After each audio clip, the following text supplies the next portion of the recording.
Hey there, creators. Welcome back to Innovation Cafe, your go-to spot for exploring the intersection of technology, creativity, law, and society. I'm Gary Schuster, your friendly neighborhood inventor, and today we are delving into a pretty sobering topic: politics of innovation and the high price some have paid for progress. Throughout history, innovators have pushed the boundaries of knowledge and challenged the status quo. Unfortunately, that means that many of them have faced pretty severe repercussions. Some were prosecuted, some were executed, and many risked everything for the advancement of humanity. Today, let's explore 6 innovators whose courage and sacrifices helped to shape our world. First is Socrates. Now, we're talking almost 3,000 years ago. But that's where our journey begins. Ancient Athens and Socrates, who is thought of as the parent of Western philosophy. Socrates introduced the Socratic method, something for which many a law student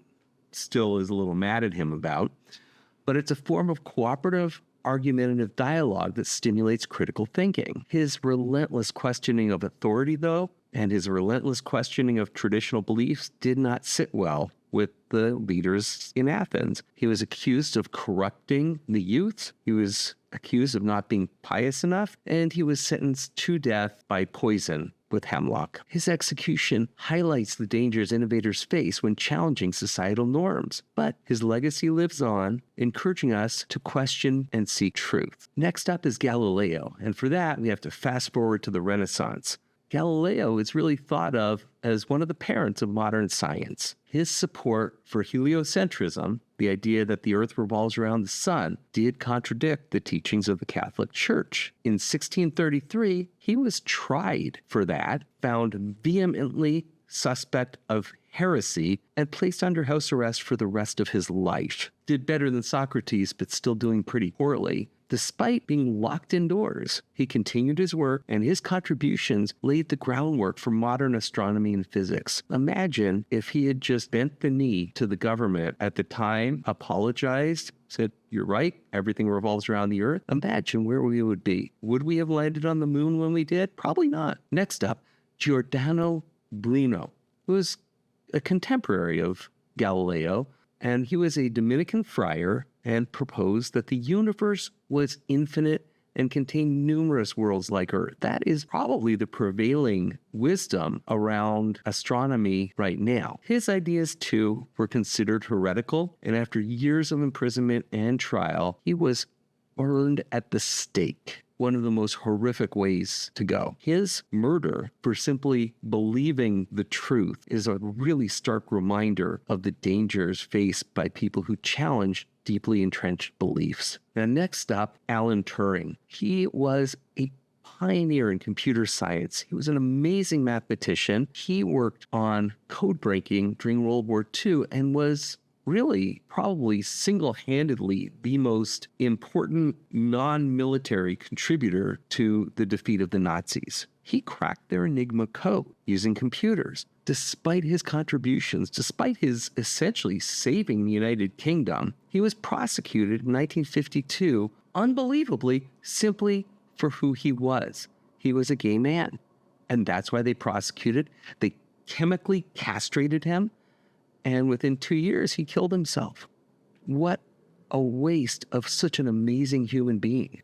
But he paid the ultimate price. Now, he was not punished for his scientific work, but it was his scientific work that brought the attention to him that probably resulted in his being discovered to be gay, which at the time unbelievably was a crime. And it just shows how societal prejudices also impair progress and in some cases cost us humanity's greatest minds. Now, I bet you thought that I was just going to stick to well-known Western folks, but I'm not, because innovation happens everywhere with people of all kinds of backgrounds. So we next turn to Nikolai Vavilov. Nikolai Vavilov was a Russian botanist and geneticist, and he sought to end famine through plant diversity and genetics.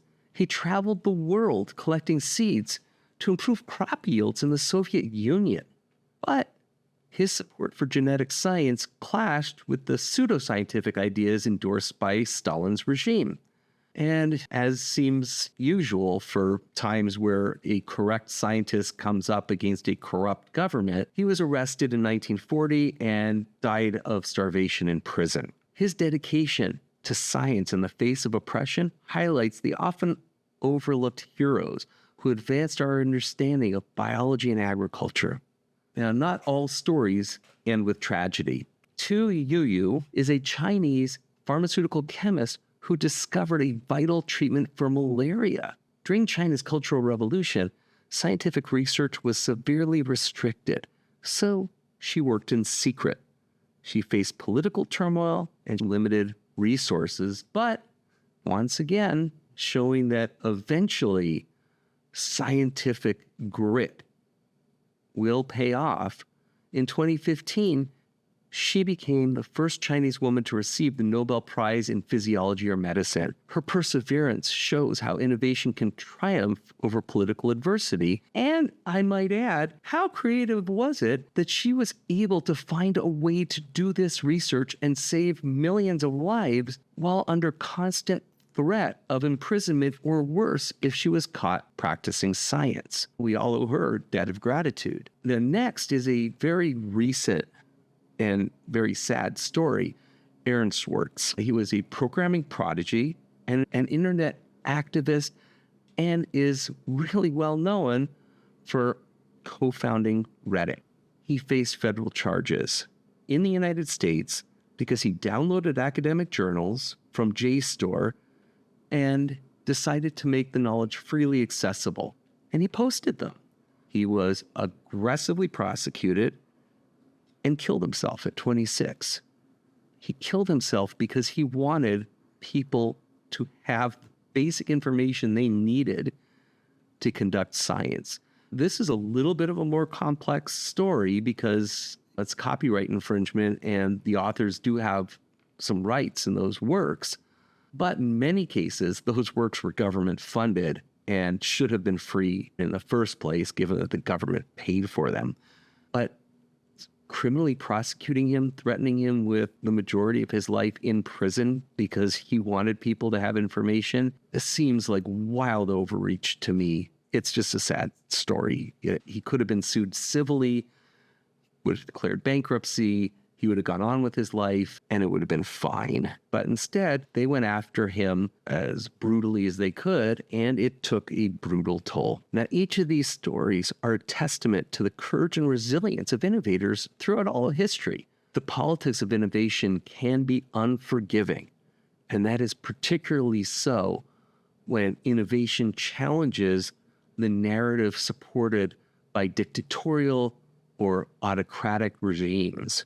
Punishment, in some cases, has been horrific, like being burned at the stake or being driven to suicide. These things aren't okay. Science is science and politics is politics. So as we continue to innovate, let's honor their legacy, advocating for environments where ideas aren't punishable. Thanks for joining me on this pretty somber trip through the history of the risks of pursuing science and knowledge. And with that, I want to thank you for watching. I want to thank you for being an innovator. I want to encourage you to look out for your neighbor, whether it's your neighbor across the street or your neighbor across the world. We're all in this together.